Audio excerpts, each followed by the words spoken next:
Waziri Mpango, wewe unaishi maisha mazuri. Kama uzalendo ni kuwa maskini, kuishi vibaya, kuendesha gari mbaya, tuoneshe wewe mfano huo wa uzalendo. Kwa nini wewe hutaki huo uzalendo? Huo uzalendo wa kutokukaa sehemu nzuri ambao mnataka muwaaminishe wa Tanzania kwamba uzalendo ni umaskini. Kwa nini wewe upendi huo uzalendo? Kwa nini unaendesha V8 ya serikali, mafuta ya serikali, una wasaidizi, nyumba nzuri, wote humu bungeni, wote nyie? Hampendi uzalendo nyie? Mnataka uzalendo huo kwa watumishi wa umma tu. Watoto wa watu wamemaliza shule. Mwaka 2015 serikali yenu hii inayokusanya mapato kuliko serikali zote zilizopita haijaajiri 2015, hamjaajiri 2016, hamjaajiri 2017, hamjaajiri 2018, na mnakusanya kuliko wote. Sasa tuje kwenye takwimu zenu. Serikali tukufu mnaokusanya kuliko wote. Mwaka 2016-17. Taarifa mwenyekiti. Mheshimiwa naibu waziri. Mheshimiwa mwenyekiti, mawaziri wana nafasi ya kutujibu. Mheshimiwa mwenyekiti, mawaziri watawainda. Tafadhali unamaliza. Mheshimiwa Heche, maneno mengine unayozungumza yanatakiwa uthibitisho. Sasa unazungumza tu serikali miaka 4 haijaajiri, hayo maneno ya sahihi? Taarifa. Mheshimiwa Heche, endelea. Taarifa mwenyekiti. Nakushukuru mwenyekiti. Mwenyekiti, mwaka 2016-2017 mwenyekiti, serikali hii inayokusanya kuliko zote ilitenga bajeti ya maendeleo trilioni 11.8. Trilioni 11.8 kwa mujibu wa kitabu hiki hapa cha kamati. Pesa za maendeleo zilizokwenda ni trilioni 6.4, ambayo ni 55%. Maana yake ni nini mheshimiwa mwenyekiti? Maana yake ni kwamba 45% ya miradi yote ya maendeleo iliyopangwa haikufanyika kwenye mwaka huu. 45% ya miradi ya maendeleo. Ina maana shule 45% hazikujengwa, maji 45% hayakwenda kwa wananchi, barabara 45% hazikutengenezwa, miradi yote iliyoibuliwa kutoka kwa wananchi 45% haikutekelezwa. Serikali tukufu inayokusanya kuliko zote ya kina Mpango.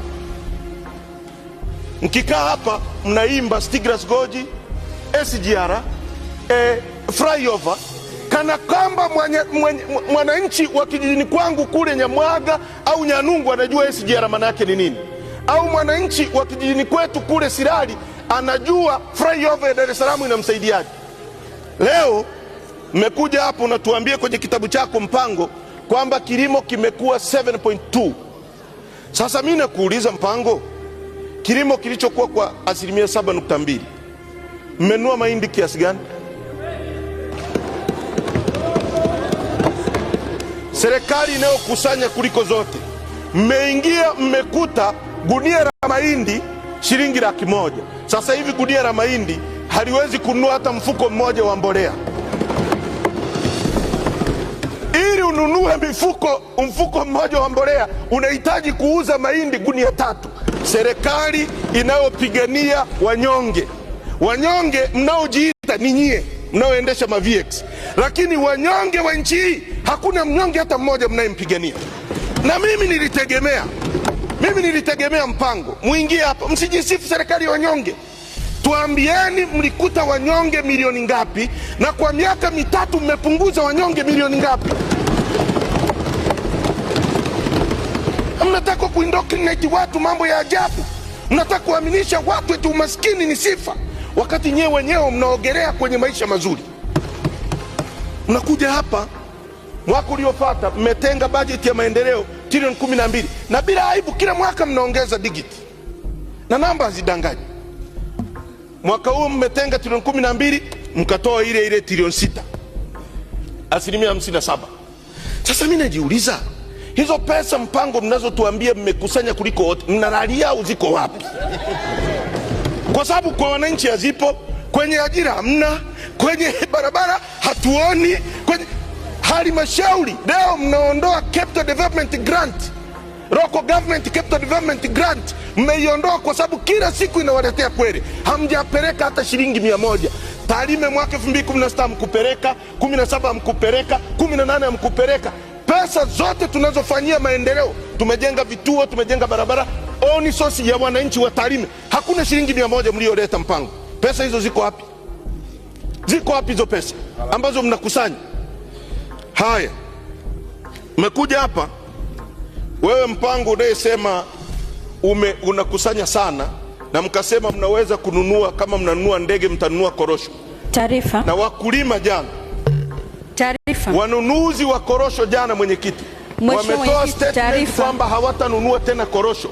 Na mimi namtaka waziri mpango anajumuisha hapa atuambie wananunua korosho za wakulima zote ambazo ziko kwenye magara, kwa sababu hili jambo mliambiwa hapa. Wananchi walipanga kufikia mwezi wa 9 huu, mwezi wa 10, mwezi wa 11, wao wameuza korosho zao wapeleke watoto wao shule, wao wameuza korosho zao wanunue warau bodaboda, wengine walipe kodi za nyumba, wengine wafanye nini. Tunataka waziri mpango unapokuja hapa, jibu la kwanza utuambie, kwa sababu mlisema mtanunua korosho, utuambie mnaanza kununua lini korosho na kwa bei ya 3,000 kwenda juu, hakuna kushuka hata shilingi 100.